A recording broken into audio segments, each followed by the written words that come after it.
am, yes, sir. Frickin' A, I am so excited. And we're all over the place today. I got one things going, but I couldn't miss this. I'm the Whitney Cummings fan. Thank you. That's so nice. That makes me lose respect for you. Well, thank you very much. I think I know you probably hear this all the time, but it's like your time has come. It's time now for you to be a huge monster smash. Are you aware of that? You know what? I'm on a lot of Ambien right now, but if I wasn't, I might let it sink in. Yeah, no, that's so cool. That's so nice. It's like when you're a comedian, you just work so hard and you don't really think about the end result. It's just kind of, you're doing it because you had a bad childhood and you're just trying to run from your demons. Exactly. And so all this is it's just really cool. You know what's crazy, by the way, speaking of Ambien? I'm an Ambien guy as well. I take my Ambien. I enjoy it. I like just the whole experience of it. I take it in the mornings, though. You mix it up a little bit. I talked to Janice Dickinson last week, earlier. I can't remember when. I'm on Ambien. But I talked to her, and she's on Celebrity Rehab for an addiction to Ambien. And she said, she got down on me. She's like, when you wake up in the morning after your alarm goes off, you are endangering every driver on the road. You are high when you drive. Isn't that crazy? Oh, my. Well, I don't think she's really known for her clear thinking or I take everything Janice Dickinson says with a grain of salt. Yeah, that's true. She actually lives in L.A., and it's so funny because what she'll do is sometimes I'll be in, a hair salon or somewhere, and she, will storm in random places and, storm around and then storm out. I mean, she should, be like the ad for Betty Ford. The Ambien doing something to her different. Notorious in L.A. for, storming into a restaurant and, storming around and, looking around and, talking on her phone and just walking out. It's she's really actually kind of a funny fixture in Los Angeles. Interesting. Well, let's get down to some business here before we get off again. MTV New Year's Eve Bash, hosted by you, Whitney Cummings, and also we got the some of the Jersey Shore people there as well. Why wouldn't we? Yeah, of course. The Jersey Shore will be there. I'll be making fun of them, roasting them all night, and the show's going to be live, which means it's not pre-taped, and anything I say is going to get me in trouble. But I feel like it's going to sound like a rap song. It's just going to be one bleep after another for an hour and a half. That's awesome. But it's going to be really, really fun. I'm going to sort of roast and bash everything that happened in the year 2010, along with the Jersey Shore people.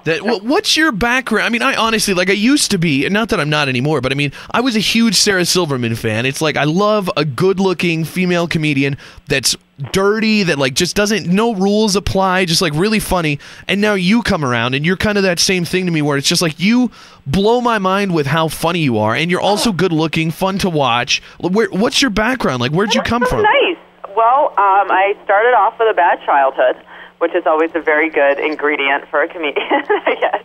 But I started on the show Punk'd on MTV, which is, that prank show that Ashton Kutcher does. And then I started doing a lot of countdown shows, Best Week Ever, and those countdown shows. And then I started doing stand-up, and then just kind of, started doing Chelsea Lately, and it just all sort of started working out.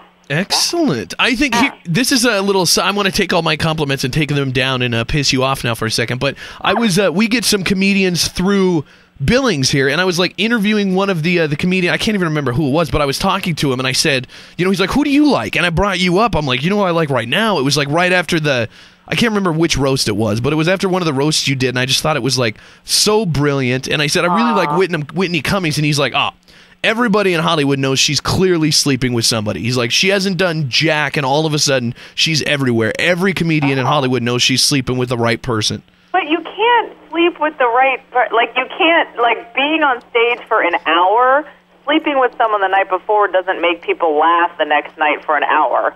Yeah. You can't, actually stand-up is probably the only career where sleeping with someone doesn't really apply to anything because, and it's also everyone who's given me opportunities a lot of times are Chelsea, what am I, sleeping with Chelsea Handler? You know what I mean? That would be confusing. Yeah. It's a lot of women I'm working with. But that's fine. You know what?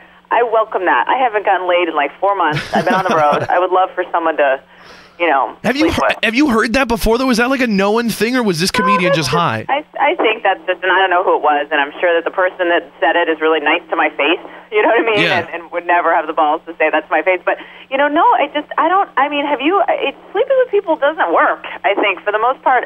Trust me, if it was that easy, I would be doing that instead of working all day and all night. Exactly. I would love for that to be the way that I got successful. But no, that just doesn't work. I think that kind of does the opposite. Once you sleep with someone, they don't want to help you anymore because they've already, I don't know. They got what they wanted. I know, trust me, I'd love for that to be the solution. It would save me a lot of time. That's awesome. What's going on with your career? I mean, obviously, it's like you keep doing these kind of little things and blowing everybody away. Like, you're the standout on all these roasts and these little things that you're doing now. Like, when's the big thing? Do you have any big? I heard you might have a show. I have MTV New Year's Bash. That's going to be big and awesome and cool. Yes. And then I'm doing a talk show, which will probably start next year, which will be cool. So. And I'm doing a sitcom at NBC, which hopefully that'll happen. But, who knows? I'm on Ambien, so we'll see. It could go either way. Exactly. All I ask of you is that you remember Big J here in Billings. Because some people... I will. We will be talking. Some people screw us over. Yeah, like perfect example. Are you friends with Sarah Silverman? I know Sarah. We're not... I mean, to me, we're always on the road so much. It's hard to become friends with... You guys probably hate each other because you're very similar. No, oh God, I love her. Yeah, no, I love her. We just did a roast together in New York, the Friars Club roast, and we had the best time. And I'm actually still trying to get her involved in the New Year's Eve show, so hopefully she'll have time to do that. But she's the greatest. I love her. It's women. We're not really like that. It's weird because it's like women, like we all support each other, me and Sarah and Chelsea. But then the guy comes on your show and is the hater. It's really like. Women, we're not competitive with each other like that. That's cool. But, I mean, also, you guys have a lot of success, and the guy probably was struggling to get to where you guys are, so... Yeah. So, I mean, who knows? Yeah. But yeah, so, no, we have the best time. I think it's a really good time and a really cool time to be a female comedian. And, it's the whole thing of women aren't funny. Women can't be attractive and funny. It's just like, that's just over and it's boring. And, I think Chelsea and Sarah Silverman are kind of leading the way, and Kathy Griffin and Lisa Lampanelli. I mean, it's just like... women are funny. And that's the thing. We've got a good, stable of women comedians. I like to refer to women as animals in a stable, but we've had... that's Montana for you. We've had Lisa Lampanelli and, all those people on the show, and Joan Rivers, older comedians. We've had them. Sarah Silverman will not do our show, and that's why I'm saying I don't want you to get to Sarah Silverman level and ditch us. I've talked to her sister, Brian Posehn, Doug Benson, all of her, close friends, and they're all like, oh, I'll get her to call in, and she just refuses.